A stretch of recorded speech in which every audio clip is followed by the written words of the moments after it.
In this video, we're working through a question from the Phoenix Cluster November 22 examination. It's an interesting paper. In the diagram below, 2 points are given, A and B. They want you to start by determining the length of AB. Leave your answer in surd form. So surd means root form. So let's start. AB is equal to the square root of x2 minus x1 squared plus y2 minus y1 squared. Okay, so we always write the formula and then we fill it in. So x2, this is point 1, point 2, so this is x1, y1, x2, y2. So x2 is going to be negative 2 minus negative 4 squared plus y2 is 5 minus minus 3 squared. Whenever I'm doing something on my calculator, you should also try and put it into your calculator just to see if you're good with your calculator, just to practice typing it a little faster and getting these answers right. So my answer here for this one should be 2 root 17. So units. If you wanted to know what that is, it's approximately 8,25 units. All right, so you can just keep a note of that. But the answer they wanted was 2 root 17. They said in third form. All right, so 2.2, the gradient of AB. Probably should not write this in pen, maybe in pencil on the side if you are curious, but just leave them final answers to 70. The gradient of AB is going to be MAB is equal to y2 minus y1 over x2 minus x1.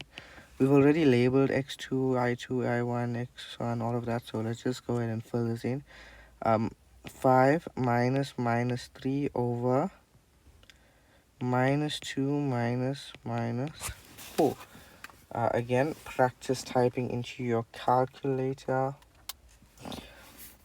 The gradient should be 4 units. Does that make sense? Yeah, it does make sense, right? So the gradient should be 4 units. Then 2.3 says the coordinates of M, which is the midpoint of AB. So they tested you on all three of your basic concepts on this line, which is really fun, really straightforward. MX, MY. So we say x1 plus x2 over 2, y1 plus y2 over 2.